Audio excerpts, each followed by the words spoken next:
when it comes to branding, it's something that you have to decide what your brand is, but it's what people are saying about you before you come into the room. So the question is, what is your brand, right? So the cool thing is that you get to choose that. Like, you get to whiteboard that and say, what do I want to become in this life? What do I want my business to become in this life?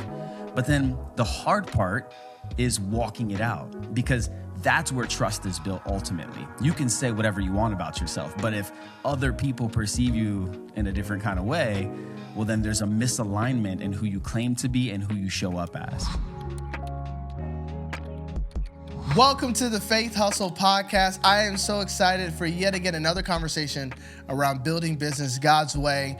Each week we bring on content creators, Christian entrepreneurs, people who are building businesses God's way to give you a blueprint of how you can do the same. Today is no exception. This conversation is all going to be around branding and the importance of branding and why you need it for your business, and how with good branding we can represent the Lord and the kingdom well in the marketplace. So I'm so excited for this conversation. Got to have a huge plug for our network. If you want to be in these conversations every single week, we do 2 Zoom calls, live Q&As every single week with the men and women that you see on this show inside of our network, which is a private membership for Christian entrepreneurs. Would love for you to check it out. The link is in the description. But without further ado, my boy Pete Rodriguez. Let's go. Man, thank you so much for having me, man. It's such an honor, and I'm so excited for the conversation we're going to have. Dude, it's a long time in the coming. We have been trying to figure out how to do it. Honestly, I was trying to do it in person, which I do believe by faith we will do it in person. Yes, but virtual works for now. I just want to say, one, thank you, because you taught in our Faith Hustle network not too long ago, a few months back. And our people, community, amazing group, man. Dude, thank you. Our people loved it. They were so inspired, and you gave bro, you are a branding expert. Your deck was like the best designed deck I think I've ever seen in my life. I'm like, it was like 60 pages too. I was like ripping through it. Dude, 60 pages, so many visuals, and I'm like, yeah, you are a branding guy. But just like the time you took into it, the excellence, all that stuff, man, it just meant the world. But man, I've just been like inspired by you from afar. It's funny, we have so many mutual connections. My dad knows you, and you're in Lancaster, Pennsylvania, which that's where I graduated high school from. That's where I live, my hometown. But we never got to meet in person, which is wild. But I watched you from afar, and I'm like, I like what this guy is saying, and he's kingdom, and I like the way his content looks and like the excellence. And I'm like, man, I it's just such a perfect fit. And so I'm just grateful that you're on, man. Man, super stoked. I think your community, all these things, it's a testament of the faithfulness that you've brought. You know, I know how much work goes into just fostering community, building it, and then also creating content around it, promoting it, you know, the podcast, all the things the ecosystem that you've built, which is tied to what we're talking about today in branding. You've built a phenomenal brand around Faith Hustle.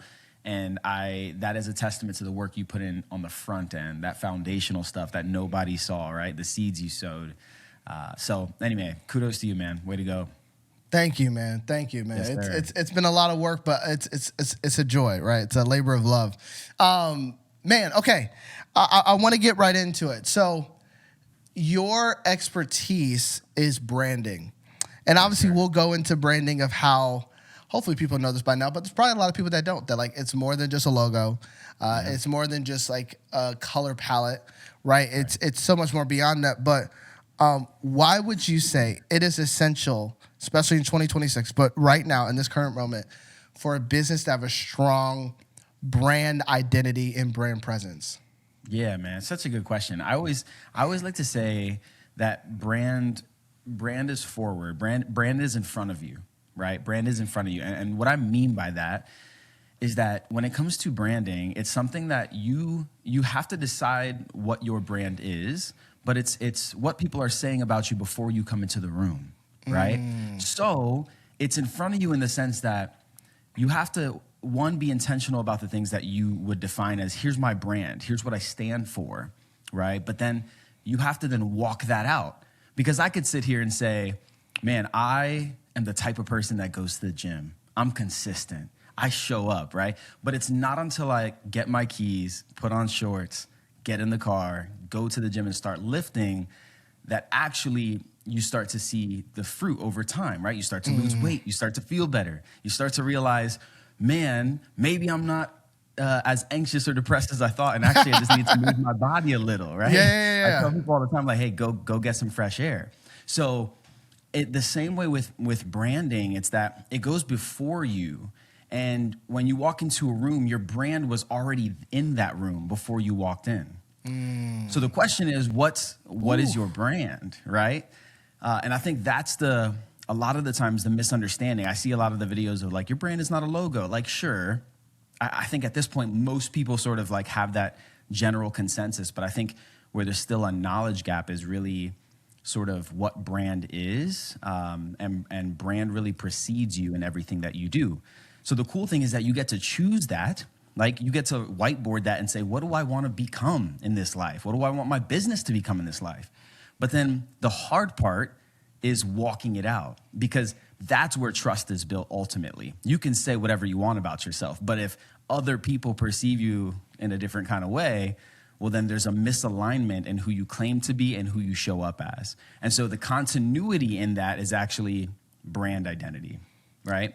So I think it's really important across the board, whether you have a personal brand or a business, that you have that continuity and that cohesion from who you say you are and how you show up and the things that you do every day, which build trust with the person that ultimately you're trying to sell to, communicate with, whatever it might be.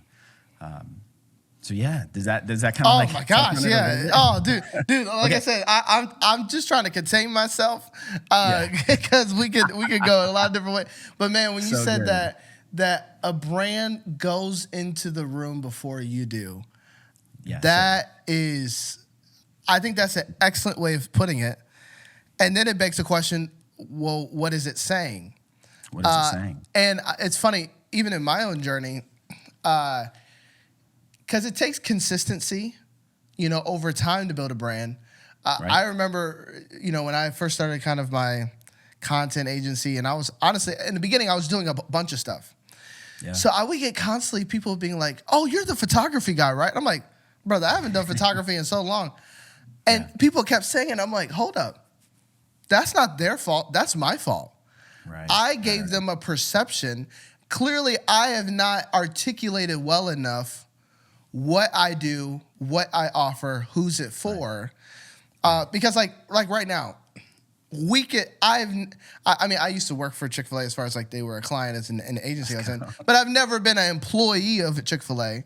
But I could tell you what they're about. I could tell you what Disney is about. I could tell you what Nike is about, the brand of Nike, of Just Do It, and all these different things. I can tell you their slogans. I could probably give you a good idea of like who they are as a company. Right. And I've never met the CEO. I've never met Phil Knight. I've never met I've never met Dan Cathy. But they have done. You've been conditioned. I've been conditioned, and it was intentional.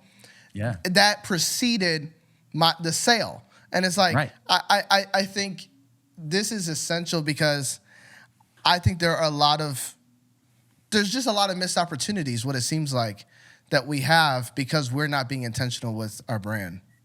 Yeah, so good, man. And like I think about too, when it comes to Christ, right? We talk about if brand is before you and it's something that goes before you enter the room, right? Your brand is already there. Well, what was the brand identity of Jesus, right? And so what were people saying? Sometimes your brand is said and it's spoken. And so just like you said, the jingles and all that kind of stuff, but like what were people saying about Christ before he entered into a room? And I wonder if it was, man, that guy Jesus I've been hearing about is so loving. Man, that guy Jesus I've been hearing about is so joyful. He's so patient, right? He has so much self-control. The fruits of the Spirit, I wonder if that is the identity. Before he walked into the room, people already expected those things of him because they had begun to hear news of this man. And so in the same way, I always do an exercise. Sometimes I'll do this when I do a keynote talk, and I'll pull up famous, products, and I'll take the logo off. And so it's a really fun game to just say, like, you grab a red and white bucket, and people will be like, oh, that's KFC, right? And I'll take the famous McDonald's French fry container, take the logo off, and they'll say, hey, that's McDonald's. And I'll do this over and over, and I'll get harder and harder, right? I'll get to the point where I'll even do like a Guinness lager, which is just a really dark colored beer, right? And it looks like chocolate milk almost. And people will be like, that's Guinness. I know that look of that glass. And I say, but how do you know, right? Because there's nothing on this photo that's inherently telling you that. But it is a combination of the photography. It's a combination of the lighting. It's a combination of the product itself. All of these things are sending micro signals to a consumer saying, this is who we are. And you know this because we've trained you to know this over time. And so I think a lot of brands don't even exist long enough to train people to understand, like, you know, when they see something associated with their brand, that they instantly think of whatever it is that you do. Because you're changing your brand too often, because you just, unfortunately, like, maybe you got a business and like, but the legacy brands in our country, like, have so much power because we've been with them. We've walked with them for all of our lives. Yeah. It's kind of this really fascinating juxtaposition, a dynamic of consumer to people who are creating. Oh my goodness. Dude, so much of that is, dude, even when you hit the spiritual component of Jesus, I immediately went to the one with the issue of blood. Because in the text it says, she heard what was said of him, and then she said to herself. It's like, so like she literally, what built her faith was something that was said of him, his brand. What was said of him before she even met him. She had never met him, but just heard about him. And I think it is essential. And it's reputation, right? And it's consistency. We have a problem. We need a bigger space. When we started the meetup, we knew there was a need, but we had no idea it was going to be like this. We realized that there are kingdom creatives and entrepreneurs out there who need a space for real conversations and real connections with people. And we realized that your faith and your gift don't always have to be in separate rooms. Why don't we bring them together? Absolutely. And this time is going to be really special because we have our amazing guests for this one. Authors Tim Ross, the author of The Missing Piece, and Touré Roberts, the author of Knowing.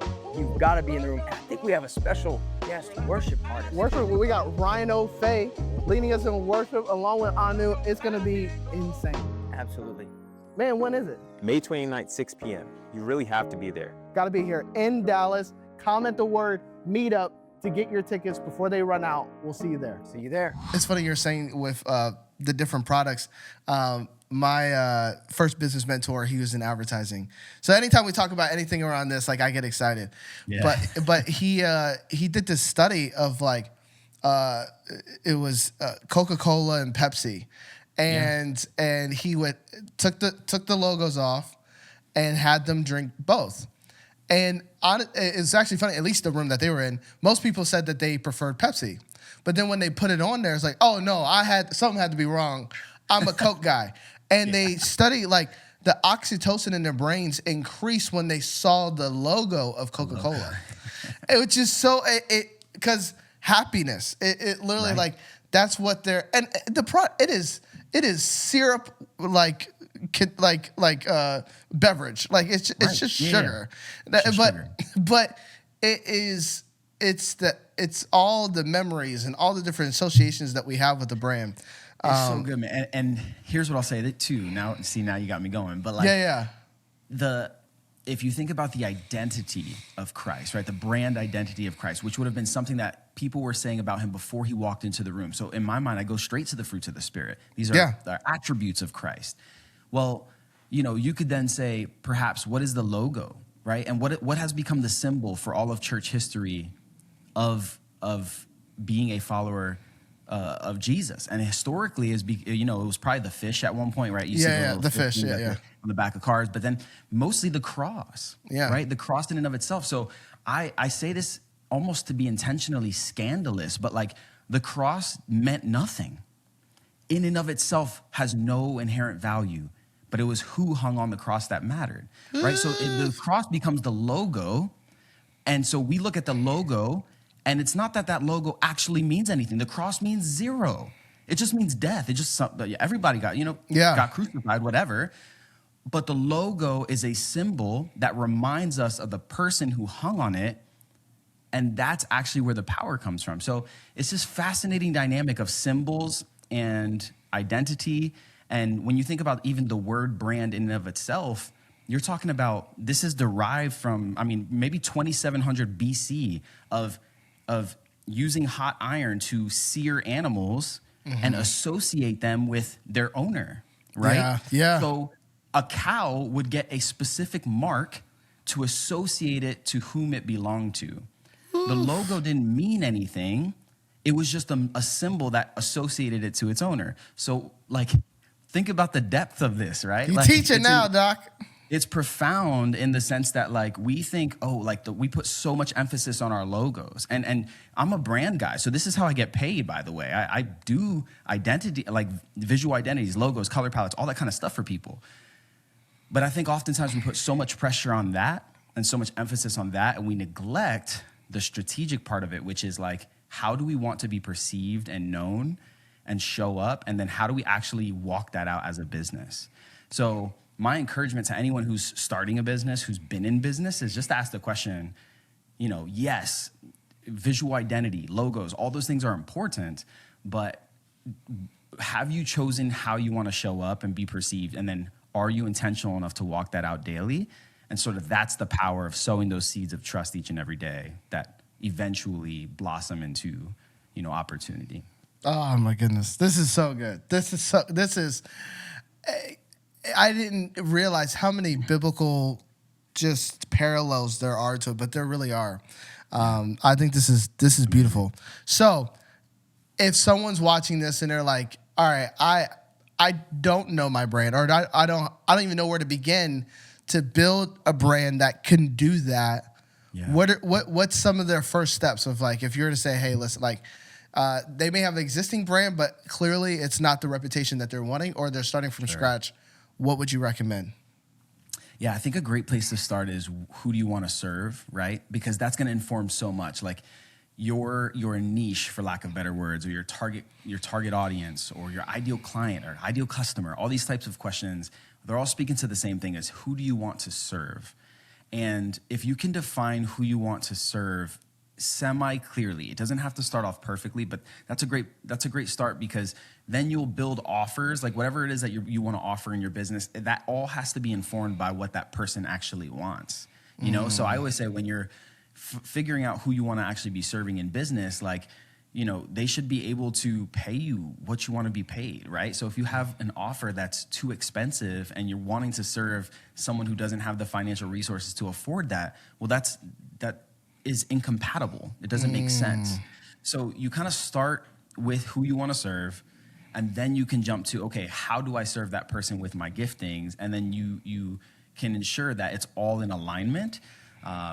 And so that's why I will try to go after specific types of clients. Like, it's not just any business. It's like, I want a med spa. I want a dentist's office. I want these businesses that are kind of boring, but like are loaded with cash, because they're the types of people who can utilize my services well and pay me what I want to be paid. And I think a lot of times creatives don't actually like just do that digging. They just kind of start. And then what ends up happening is that most creatives just start. They're like, hey, I'm just going to do it, which is great. But then you sort of end up in this flywheel of, you started, you had some success, you do it again. You're like, I started, I'm going to get a little bit more success. And you don't actually ever stop and pause to take the time to figure out who you are. And it just kind of like keeps revolving. That's good. So it is like this intentional pause moment to say, who are we? Who are we serving? And how are our products best serving that type of person? If you don't like who you're attracting, then change who you're attracting, right? Like change that method up. Yeah. If you find that you're getting a lot of no's because people can't afford you, well, I go, it's either that your offer is off and it's too expensive, or you're not putting that in front of the right person. So how do we adjust that? How do we tweak that? So yeah. That's good. Great starting point. Start with who you want to serve. Start with who you want to serve. No, that's good. And then I'd say, I mean, even from my experience with people who, again, they are looking to build a brand, they typically go to the visual stuff first, which is important. Have a good website, please. 2026, have a good website. Have a good social media presence, content, logo, all that different stuff that's clean. I have found a lot of the things that has built our brand are the intangibles. So, for example, for Faith Hustle, we have been building a brand around we do great events. All right. And that we do a network. So it's like we're going to be known by what we talk about the most. Right. And Wow. what's seen and what's seen the most. And what people say about it, right? And so if we're going to do an event, it can't be bad. And so it's Right. like Right. okay, so like because that the damage that would do to our brand would be, and it's not perfection, but it's just like, no, there's a level of excellence of like, if you come to Faith Hustle event, it's going to feel different. Yeah. And all the Yeah. reviews and all the feedback that we've gotten, it's like, no, this feels different. And it's like, Right. well, that's intentional because that's what we're trying to model, and that's our intentionality in that. Yeah. That is just as much of your brand is a promise kept. It's like a promise made, promise kept. Really is. Those are some of the intangibles. But then I love what you're saying of even just getting to the details of who are you serving, how are you going to serve them well, and then what's your offer and all those different things. Yeah, But I think 'cause the your follow price- through matters. Your Yeah. price and all that stuff is flowing from who that person is, right? So everything is affected by who you're starting to serve. But to your point too, I would call that like your in-person events. One, it's just an amazing time for in-person anything because everyone's so like hungry for that. And so the people that are willing to jump from virtual to in-person events across the board and create a brand activation, I would call that a brand activation, meaning people are leaving that being like, man, Faith Hustle does it differently, right? Those moments, you just can't replace them. You just can't replace the photos that are taken there, the memories that are created.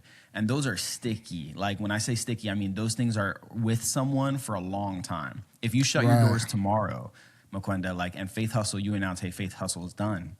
People would be like, I guarantee you, people would be like, man, I'm so bummed because I went to Dallas, you know, and you had this person, you had Kendra, like they would start to just share memories because that's what bubbles up. Those memories are so sticky. So I think the way that you show up really matters. I think one of the things that Omar always says, Omar El-Takori, and I always quote him for it, but it's like such a good passage that he said, the Lord looks at the heart. God looks at the heart, but man looks on the exterior, right? Like on the outside.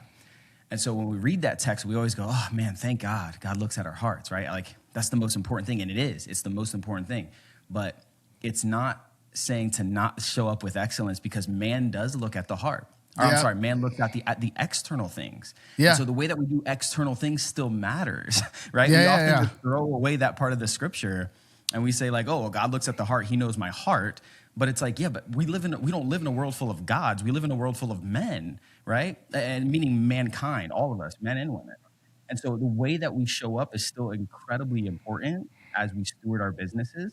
And I think that's exactly what you're speaking to. You're saying, I'm going to show up a certain way. I'm going to do events a certain way because it does matter to me how we are perceived. And I think a wise CEO, a wise business owner is thinking that way. They're not leaving it up to chance. Right? You can't leave it up to chance. It's like you have to control the environment and the experience, and that's how you stand out. Because there's a million podcasts about business and faith and all these things, but if you can create a connection through experience in person, all of a sudden it's different. If you can create a weekly connection through a network, and like shout out to the Friday Faith Hustle Network call that's coming up soon, but like. Those are the things that differentiate your podcast and actually create this ecosystem around it that keep people around, right? So yes, brilliant. Oh man, you literally said what I say all the time. I'm not even kidding. I say it all the time. Of that, I read that verse. I mean, not that I read it wrong, but there's depth there where it's like revelation of God telling Samuel. Man looks at the outside, God looks at the heart. And it's like, man is looking at, they don't know your heart.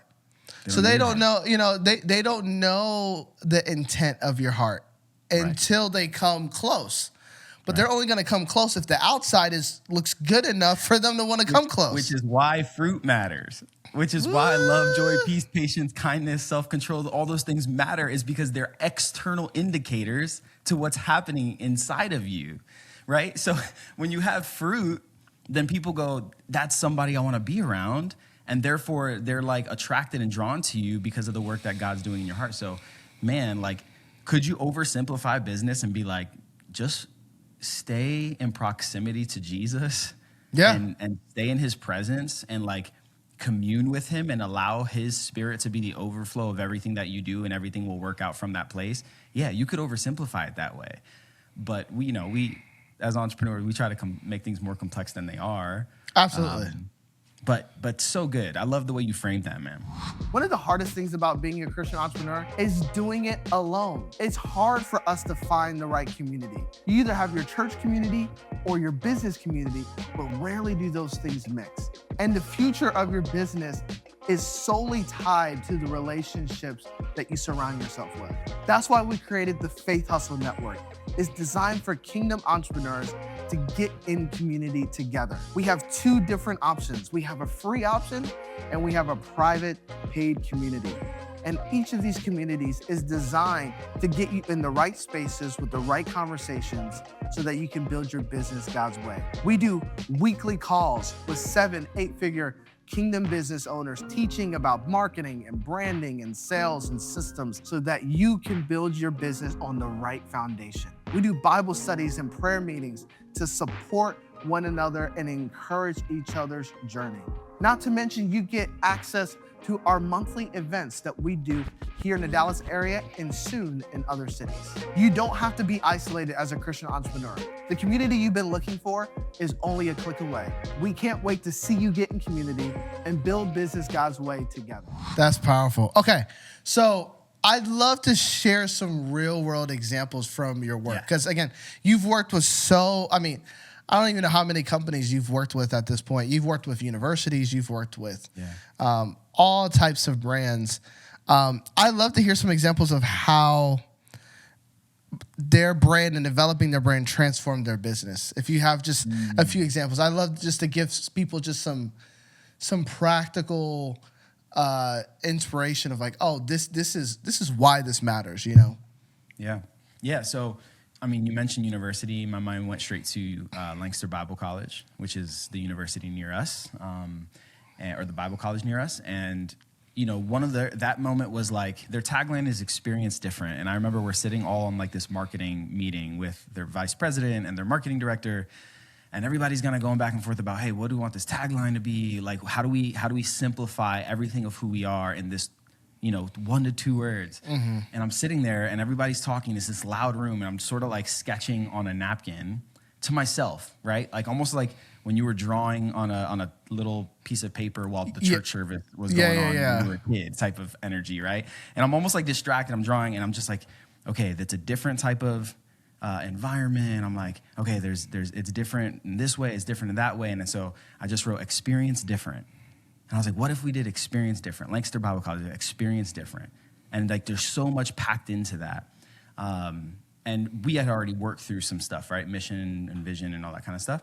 But that's such a good example of like a 2-word tagline that then can be fleshed out in so many ways. Like experience different, professors who genuinely love the Lord and want to see you thrive in everything you do. Experience different location where you're able to be in a city and also around Amish people who are still driving horse and buggy, right? Like Lancaster has this dynamic. So it's like so much of that experience is so different. And it's not Philly, right? It's not that energy. It's so different. And so experience different just kind of became their banner and their battle cry. And now it's fleshing out into all the different, like their athletics program and all these different things. So I think whenever you get to start with some of those foundational, fundamental things, it just makes all of the design execution so much easier. It goes, when you go to do a billboard or you go to do a sign or you go to do a business card, all of that is flowing from this place of understanding, hey, this needs to be different, right? It's flowing from that place of we know who we are versus lack of clarity, uncertainty. I love that. There's examples like that through and through. I think of like, we recently helped a drinkware company. I would say they're equivalent to like Yeti or Arctic, right? But they're local. They're called Bovanda.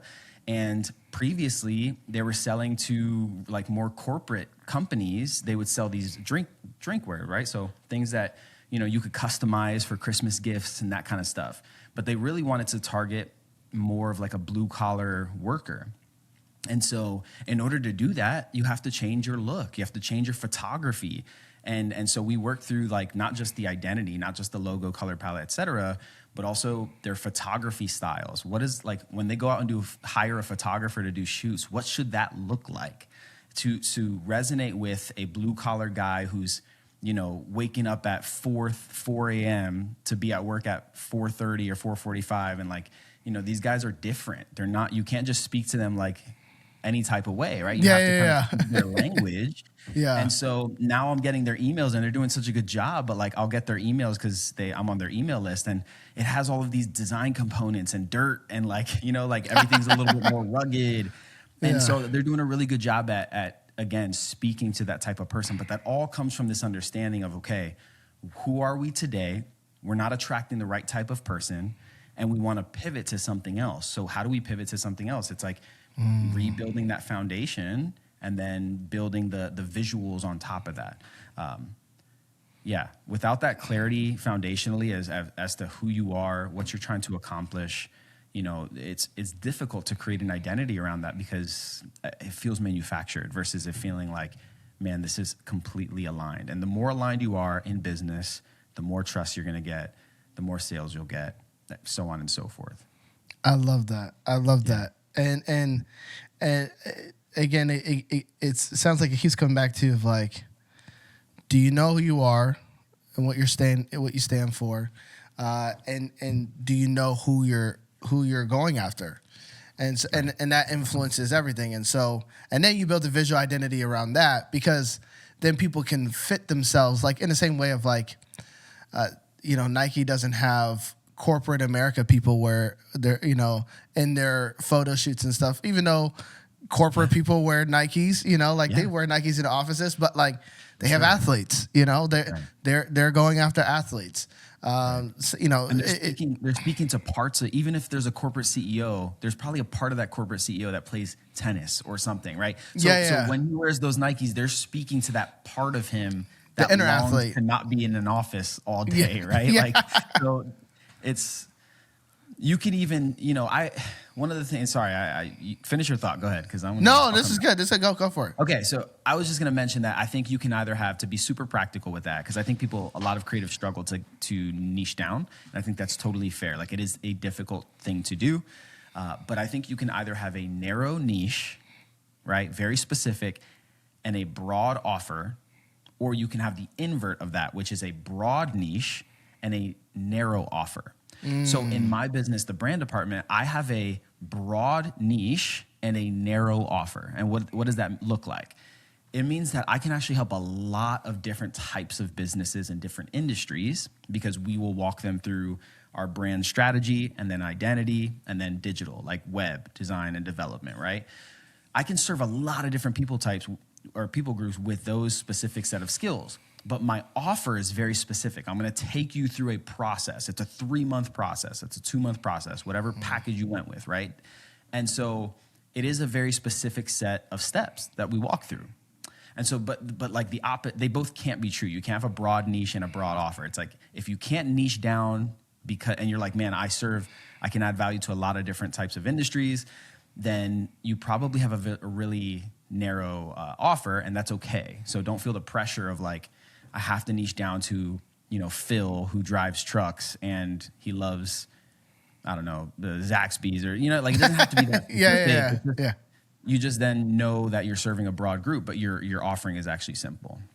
That is good. So it's either you have a broad offer and a narrow niche, or a narrow niche and a broad offer.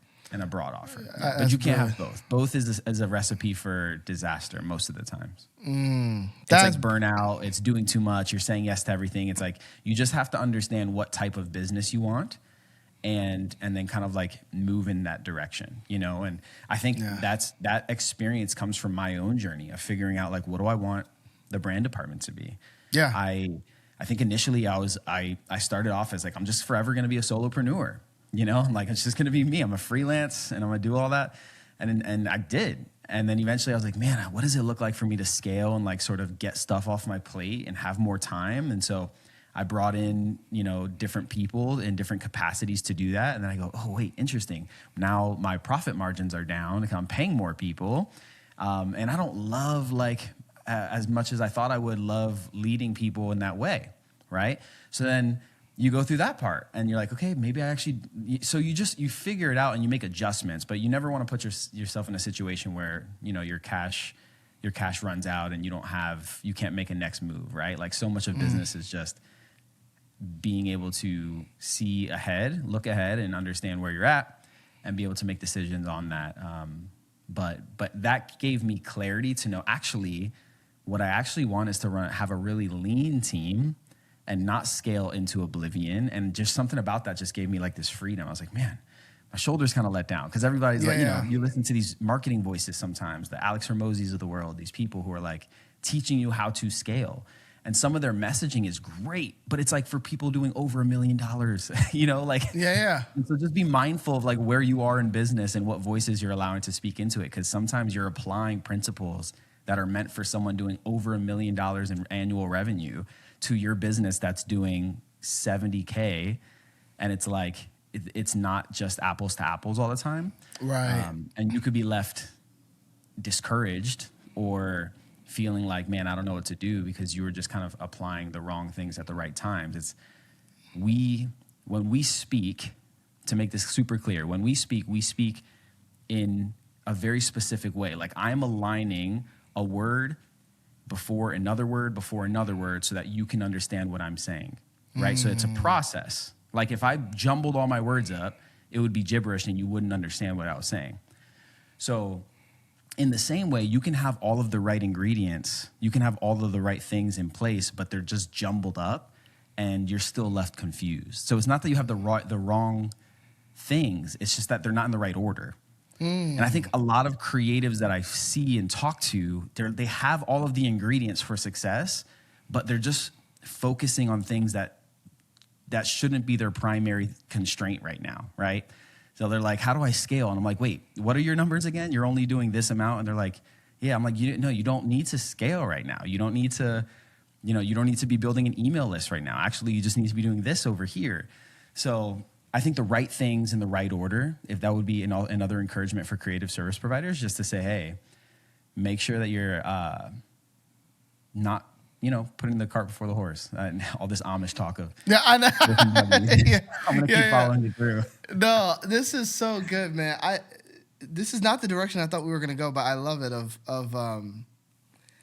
I think there can be a lot of pressure in the building process.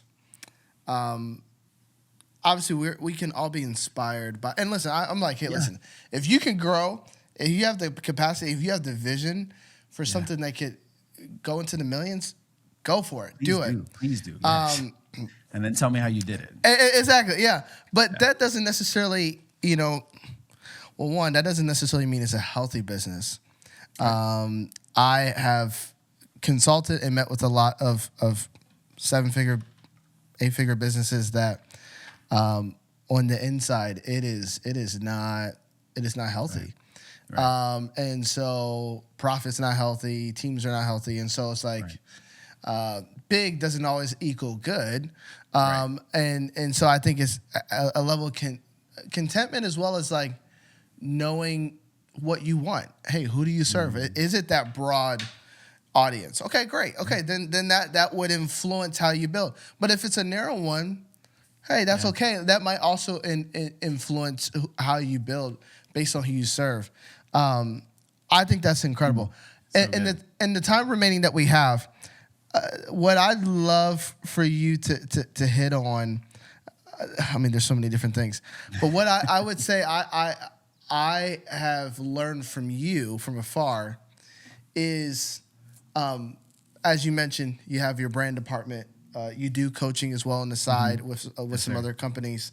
But what I love is that, and I guess it's more speaking to people who are in a more creative field, but this doesn't just have to be a creative field. It can be any trade. You have positioned yourself as an authority in branding, and you're consistent with that, where I don't look at you and I don't see someone who is just a graphic designer. Yeah. I see someone who is an expert in branding, and you can speak on it clearly, and you're doing coaching sessions, and you're doing keynote talks, and you're doing all these different things. And I'm like, man, yeah, I would pay him a lot of money because he's just positioned himself as an authority in this space rather than just a hired hand. And I'd love to hear that process of, when did you decide, like, I'm not just going to be a hired hand. I want to position myself to be authority in this space. Yeah, man, it's something. It probably happened after a few years of being out on my own in business. I think you sort of just start off as that, a hired hand, and I didn't really, like, coming up, I didn't have any. Excuse me, I didn't have anyone who was mentoring me in the creative space, which was interesting. Like, it wasn't like I had that type of, like, I feel like now there's so many voices to listen to. Yeah. There were voices then too, but not in my inner circle of people. Yeah. It was really, like, in some ways, man, it's a decision that you have to make for yourself, and no one can make it for you. And then I think you just start to, I mean, I don't want to oversimplify the question, but I think you start to just walk it out. And as you begin to walk that out, confidence follows. So, like, you do something first and you're afraid, but confidence always follows. Yeah. And so for me, it was like, there were times for sure where I would go in front of a group of, a small business group of people or whatever, and I would be talking about brand, and you definitely have insecurity, or like, man, there's everyone in this room is maybe not, or probably making 5x whatever it is I made, right? Like, those type of things, but they're there to hear, they're there to listen, and you have a specific point of view. And I think it just came to the point where I realized I was getting these opportunities to, stuff like I'm doing today with you, on being on the podcast and, like, getting to speak in different environments. I realized that the Lord was opening some of those doors. And so if he was opening some of those doors, then it would be disobedient for me to not walk through. And so just trusting that, like, even when you feel like you did a bad job at something, or you didn't communicate something well, that you probably did okay. And I think, there's the famous, when you think about the famous Michelangelo quote where he did the sculpture of David, right? And people said, man, how did you see that? How did you see the David within the marble? And he said, well, David was in there all along. I just chipped away and chiseled away everything that wasn't David. And so our lives, we have something within us, and our entire life is spent, the Lord's chipping away things that don't belong there. And so what you're left with, the closer you get to Christ and the longer you live and you grow in wisdom and stature and all these things, like, you become more like the version that he sees you as. And the more you say yes to him, the more you walk in obedience, he's continuously chiseling away those things. So you're actually more defined by what is chisel or what is left after the chiseling than the things that were there previously. Does that make sense? Oof. Oh yeah. So like, I guess I say that to say, I think everyone has a few things that they're probably graced in. And so when those opportunities come to capitalize on them, don't think that another opportunity is coming behind it. Like, seize the moment. I've had those moments where I did stuff so afraid. On the other side of it, there was so much opportunity, right? Yeah. There's so much blessing. Like, and I thought, man, I probably bombed that. But like, people came up to me and asked me questions, and like, they were totally bought in and engaged. So know that he will sustain you as you grow in that journey, and then confidence slowly follows you in that. And, eventually you get to the point where you can do this kind of stuff and you feel great about it. But that's never how it starts for anyone. Yeah. No one ever feels great the first time they get in front of 100 people to talk. It's like, it's just not how it works. No. So walk in obedience, trust that the Lord has brought you there. And if he brought you there, he's going to give you the words to share what you need to share. And be genuine, be real. Don't try to be anything other than who you are and where you're at. And people feel that energy. They feel that humility. And it just opens doors, man. It's so good. I love that. I love that, man. Thank you. Well, thank you for giving that perspective. I think I've noticed that in my life. Like last year, I stepped into stuff that, I mean, I've been doing video for sure for 10 years. Yeah. I've been directing for about 10 years. I'm behind the camera. Yeah. When God told me to, start the podcast, I was so intimidated. I was so afraid. And then I realized, oh my gosh, I had been prepared for this behind the scenes this whole time. Like, I basically been doing podcast interviews. I just never had a camera on me, but I was conducting stories and all this different stuff. And then doing events and different things like that. I didn't foresee that. And I think my dad, shout out to my dad, Lancaster resident. But one of the things that he told me when I was, right before I graduated high school, and I was just kind of confused on my next steps. And I'm like, how do you know, that this is the right move? How do you know, kind of a lot what you're saying? And he used to tell me, he said, your destiny isn't your decision, it's your discovery. Lord. Hold up. Oh, yeah. I need that. Say that again. The bars are crazy. Your destiny isn't your decision, it's your discovery. Yes. And you discover it by taking a step as God opens the door. So it's like, hey, a door opens to speak. Well, that wasn't in my plan. But if you sense a peace about it, it's like, well, maybe God's trying to show, oh, that was in you. You just didn't see. It's like everything. It's because Isaiah talks about this. Isaiah 46, I believe, where he sets the end before the beginning. So before he made me, he put everything inside of me that was needed to fulfill the assignment of my life.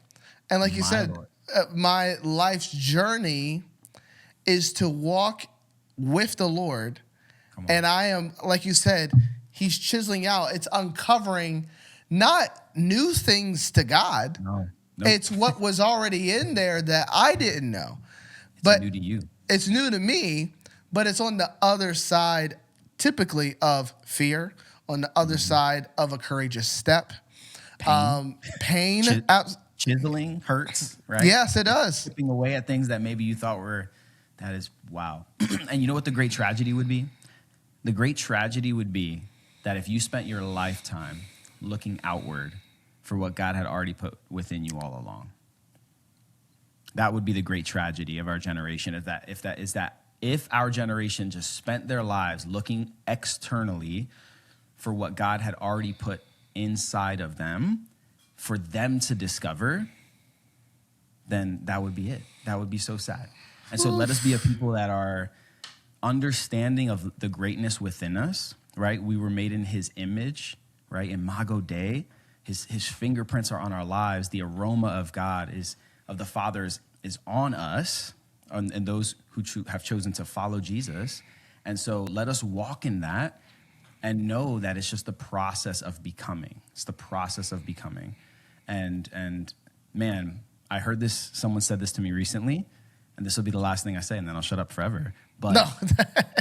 pray, when it comes to your business, pray as if it's dependent on God and work as if it's dependent on you. So give your prayers.